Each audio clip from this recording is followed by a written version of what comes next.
Hello, everybody, and welcome back to the Las Vegas Raiders Insider Podcast. We are your Las Vegas Raiders beat writers on SI. I'm Hondo Carpenter. He is the great Ezekiel Trezevant. We're glad to be with you today. We're going to be at Minicamp all this week. And so, Zeke, let's dig right in. Let's talk about expectations. I emailed several NFL executives and just said, how do you value minicamp? And they all were like, it's become so significant. And you've heard me say this before. Multiple executives have told me you can't win a Super Bowl in June and July, but you can lose them. And this is a big one because OTAs optional, but this is mandatory. And this is where they're going to be taking what they went through in OTAs and in the classroom, really putting it on the field with no pads. And this is where they're going to get evaluations on, okay, I think we're going to be weak at this position. Hey, here's a guy we need to get more reps to. We want to really see what we have with them. And oh, by the way, we may have too many players at X, Y, Z, D, P, and Q. What are your thoughts and expectations that you're looking for heading into mandatory minicamp? Yeah, really just looking for progress, right? Looking to see where these guys have kind of gelled. I know it's very, very early in the process, obviously, but you can't tell a little bit in terms of how good they've gelled so far. So me personally, I'm a defensive kind of guy. I like to look at the defense. I want to see how those guys are going to look. Obviously, they're replacing a lot of new people. Or a lot of people from last year, starters. And then the offense, I'm looking forward to, because I've spent so much time on the defense, looking at the offense to see how they mesh together, chip, and they got a lot of variety on offense. So looking forward to them taking the next step, but also obviously kind of keep it in perspective as well that there's still more steps to be taken after this. Zeke, I'm going to talk about a couple of players and positions specifically. Let's start with guard, where they're loaded, but uh, Jordan Meredith's been running with the ones and Alex Kappa. We know Caleb Rogers is going to make this team. I mean, that's just a factual statement. My big thing is going to be, what do they do with Dylan Parham? He's been a great starter, a good starter. I shouldn't say great, but you know what I mean. He's been reliable. He's an excellent guy. He can play both sides. He can play center. Do you think they carry Dylan as well? If not, a guy with all that starting experience is certainly valuable for a trade as well. And I'm not advocating that. As you know, you and I both have a great relationship with Dylan. Nobody's wishing that. But man, to have a high quality guard that can't play because you have enough good players certainly makes him attractive in a trade. Listen, I think there may be varying, various stances on this, but I think linemen on both sides of the ball are like socks and underwear. You can never get too many good ones, right? So I think with Parham, with the starting experience, maybe more importantly to me, the versatility. He's seen so many things in his time with the Raiders. He's seen the line do good. He's seen them not do well. He's been there for everything in between. I think because of his experience, and because honestly, you're talking about a new coaching staff, a new system, a new everything almost. If you can keep some continuity there, one place or another, you should probably do it until further notice. Yeah, I agree with you. To me, when I did my 53 projection earlier this week, I had him keeping him as well. Let's go to tackle. We're another interesting problem. Delmar DJ Glaze, the mule. That guy came on, he shined, didn't give Thayer his job back after he was healthy. As you know, you were at OTAs with me. He's running with the first team on one side opposite of Colton Miller. So that means the odd man out. Now, we know they're going to keep Grant. They're going to keep the rookie from William and Mary. He's making the team. And so that leaves Thayer, who has played both places, right and left, and played it well as a terrific swing guy.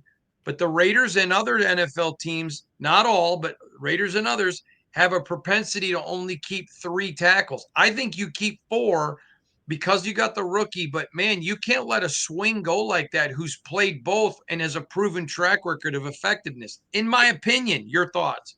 The word you used that I was actually gonna use myself is proven, right? He's proven it, and you gotta kind of look back a little bit and just in a very general sense with the Raiders. Think about where they were the last year or two, and that the fact that they had no depth on the offensive line. I go back to what I said a minute ago. You don't want to be back in that position, right? You one injury away from now we're very thin, and we let somebody go that could have been useful in that position. So I think you keep there. I think he's got a chip on his shoulder as well, right? In terms of wanting to prove himself, right? He hears the talking, and he knows what's going on. So I think you got to keep him just in case. Like I said again, until further notice, keep as many offensive linemen as you can, especially those who have been through the rough patches with you previously. Keep those guys on your team for sure.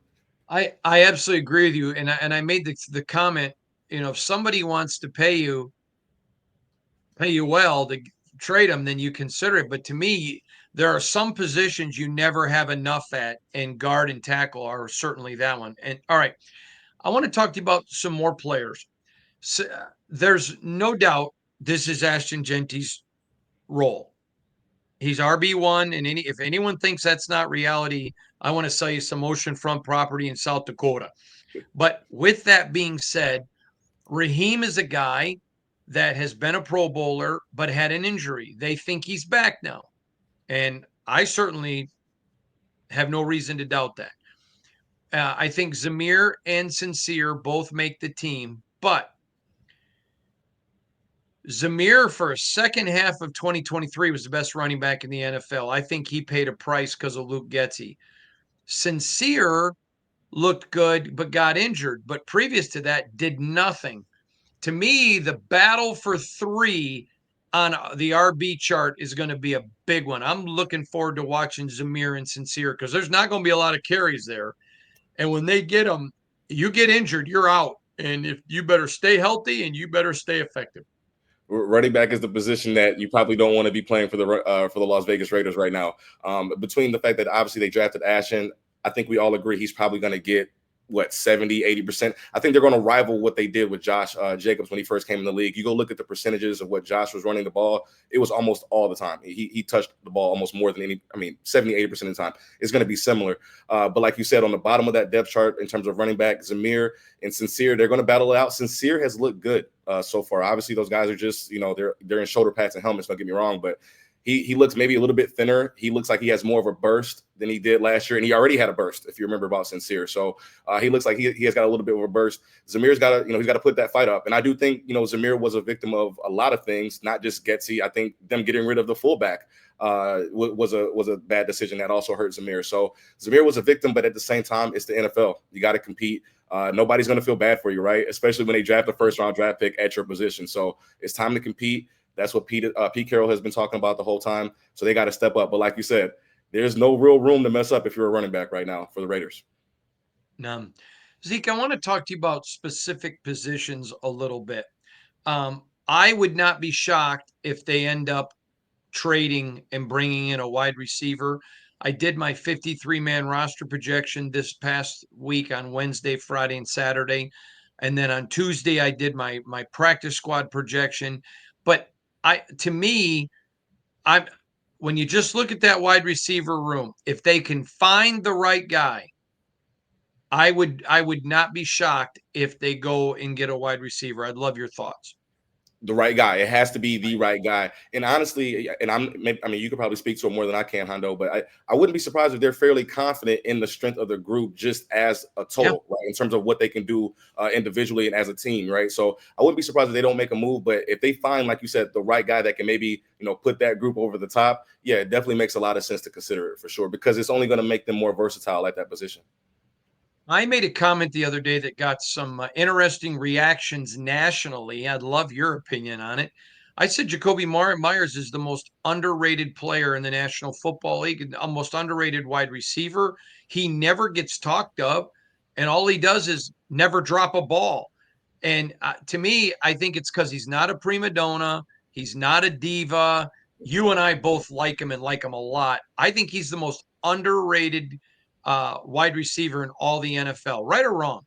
I agree. I mean, if he's not the most underrated, he's got to be one of the most underrated in terms of wide receivers, like especially for number one wide receivers. And again, we've talked about it a couple times. I do firmly believe it's part of it is that Jacoby is a relatively quiet guy. Now he'll speak up. Don't get me wrong, but he's not the attention-seeking kind of person that a lot of wide receivers have been historically. So, but I think if he keeps on doing what he's doing, that attention is going to come eventually, right? So in the NFL, if you produce, it really doesn't matter where you are. If you produce and you do it long enough, that attention usually comes to you.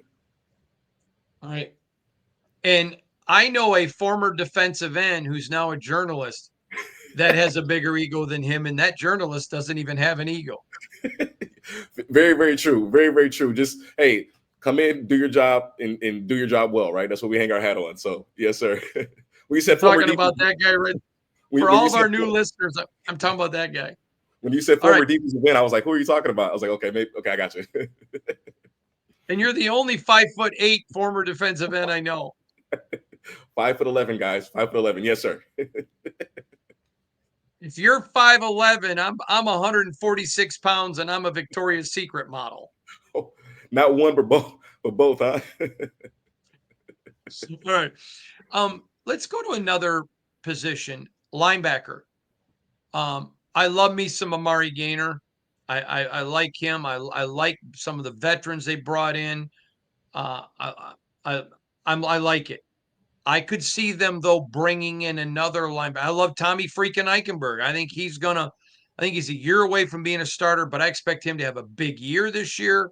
Again, linebacker though is a place I could see them bringing in the right guy. Because I know they were looking in the draft and they really like Jalen Walker, the kid out of Georgia, the linebacker, and they really, really like.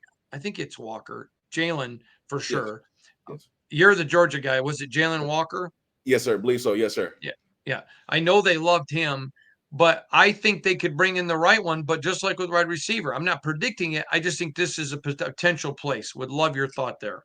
And I think it probably if they were going to add a person, it would probably be more so at linebacker than wide receiver. I agree, the right guy at linebacker would be a good idea, simply because it seems like specifically at linebacker they're bringing in a lot of different options, whether it's for the variety for play calling or whether it's just to make sure that hey we have enough bodies in case somebody goes down because of injury. If you look at the linebacker signings they have made this offseason, some have been big, some have been small, but they made so many of them that they have to find the right guys out of all the ones they got, right? So I think they might keep that same attitude. If they find a linebacker they like, I wouldn't be surprised to see them add one for sure. For sure. All right. Let's go in a little bit of a different direction. Another position that I think is ripe for a trade. There's a lot of youth and a lot of potential, but there's not a lot of proof. Corner. Your thoughts at corner? I'd hate to say it, but they need help at corner, right? They need a lot of help at corner. And, do I think that they're going to, probably dial up the pressure a little bit or try to this year to help out those corners? Very much so. But at the end of the day, I mean, they're playing in the AFC West, right? Those corners are probably the biggest question mark on the entire roster. Now, Jacorian, again, like you said, they just haven't been proven, right? Jacorian, we know he can play. We know he can play well. Can he stay healthy long enough to make that difference matter, right? So a lot of health questions with this unit, a lot of experience questions with this unit. So they definitely have to be, if there's one position they have to be considering adding to more so than any other ones, it's this one. I always like to point out as well, last year when they entered the draft, when the offseason first started, cornerback was a position that a lot of people mocked the Raiders to be addressing with the number 13 pick. Right now, as he got closer to the draft, that kind of fell off. But when it first started, cornerback was an issue, and that was last season before they lost as many starters as they did this offseason. So it's definitely an issue.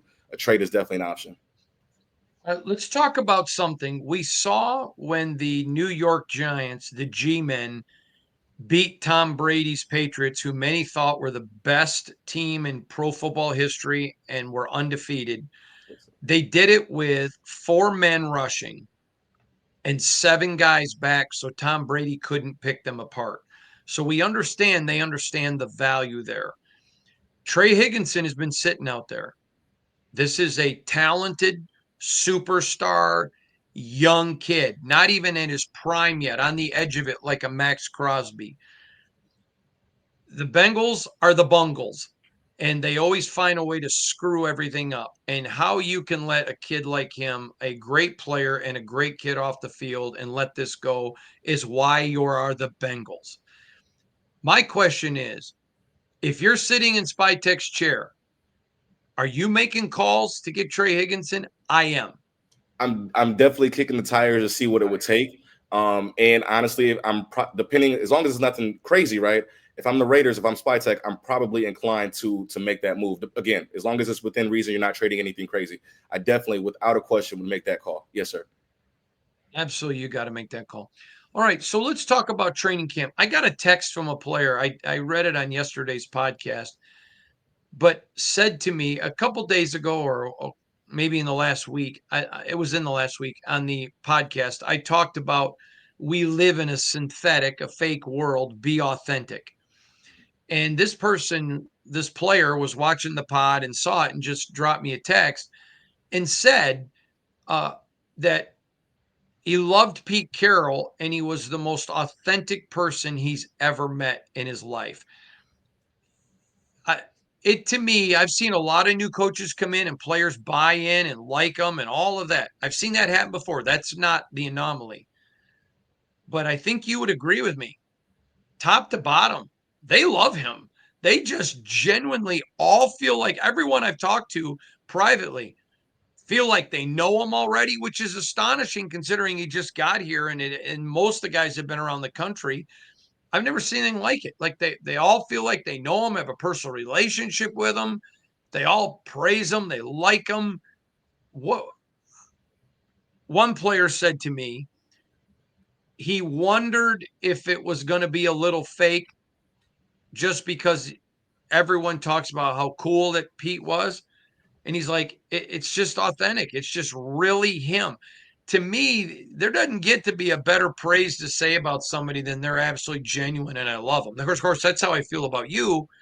But that to hear the players this quick talking about Pete like that, is that not pretty amazing? It's amazing, right? And I think it speaks to, obviously, like you already kind of mentioned, Pete's reputation, but the proof is in the pudding too, right? Pete has been around this for 20, 30, 40 years, and everybody's been saying the same thing, right? So I think when you're a player that's coming in, especially if you're a returning Raiders player that's been through the last couple of years, you're looking for that leadership. You're kind of looking to see what made him so special everywhere else he's been, right? And then when you realize, hey, he's not faking it, right? If he was faking it, he wouldn't have won an NC, a national championship, a Super Bowl. You can't fake your way to winning those two championships as a coach, right? Now Mm-hmm. you're here and you can't be anything more than what you are. And I think Pete is being true to himself, and the whole team can tell. Listen, these guys know. I tell people, the players know. That's one thing I always say. The players know, okay? They know when you're being yourself. They know when you're being genuine, and they know when you're not, right? So there's no need to try to fake it. So Pete, he's doing a good job so far, and I think the guys are going to want to play for him.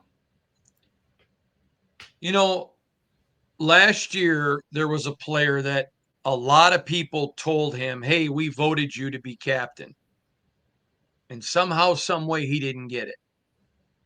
And I always laugh because the locker room don't lie. The locker room tells the truth. The not necessarily what the players say in front of a mic. Exactly. You know this as well as I do because we know these guys. Off the record tells the story. Yes. And when you knew, okay, this guy, whoa, this guy got a lot of votes. I mean, people were like, I can't believe you didn't win. I voted for you. I voted for you. And I didn't hear this from the player. I got it from others.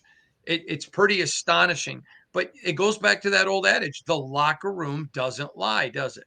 No, not at all. I mean, you're talking about grown men, right, trying to feed their families. A lot of strength, a lot of bravado.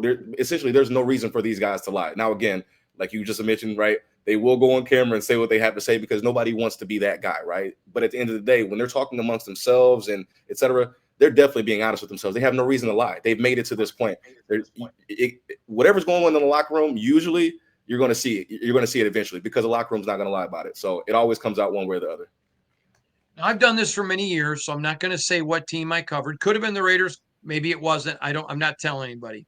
I'll tell you. But I remember one year I had 5 or 6 players say that they voted for captain, and the coach came back and screamed at the team because the quarterback wasn't even in the top 10.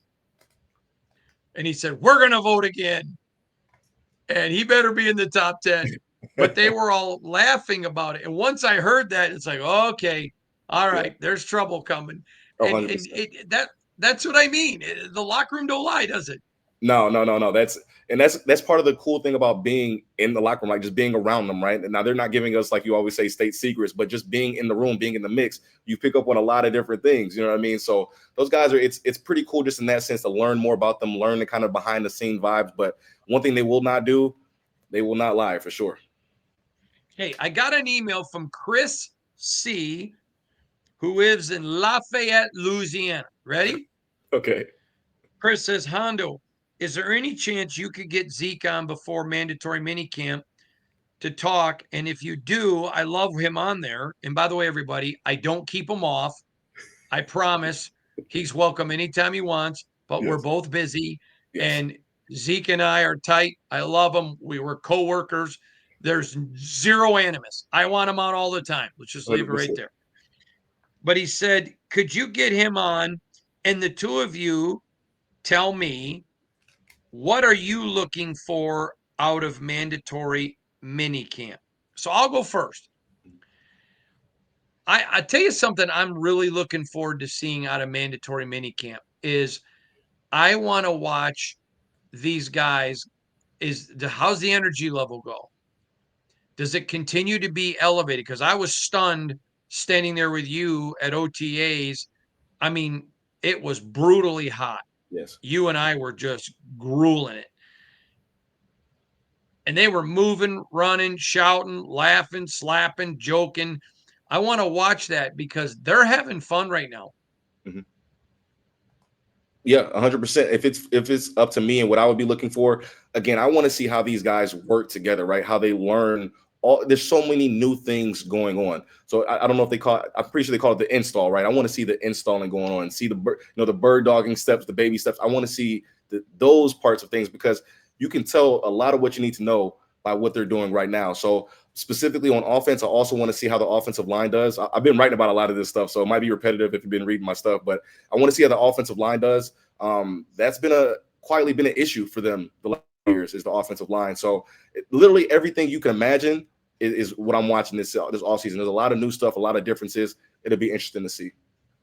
Take Ashton off the table. What rookie have you been a little bit surprised with? Porter, Oh, Darian me is too. yeah, Porter is I think he's gonna be nice this season. Now, how much they depend on him early, I'm not sure, right? I don't know, but I think they would be wise to go ahead and get him some extra playing time on the front side of things. But I think especially as he progresses, because he's a smart dude too. That's one thing you pick up on. He's an intellectual dude, in the fact that he's got that experience is going to help. So he's been looking good. He's got the size. The size jumps off when you watch him play. So I'm interested to see how he does in combination with the rest of the defense. Right. I watched him, and he's a rookie, and he made a hip mistake.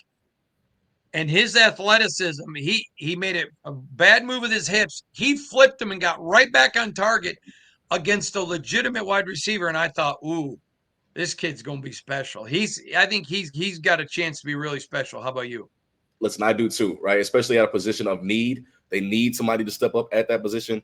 It's going to be fun to watch him play. So just really across the board, Hondo, I know that there's the general excitement that comes with it being a new season and stuff like that. But I also think there's another level of excitement that should be added just because of all the differences that have been implemented. It's going to be fun to watch.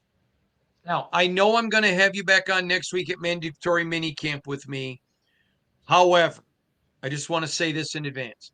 You know how much I genuinely love you and care about you. You are God bless me when he brought me in your life. I just genuinely think Likewise. the world of you. I would do anything in the world for you and Jazz and the kids. I just love you, brother, and you know that.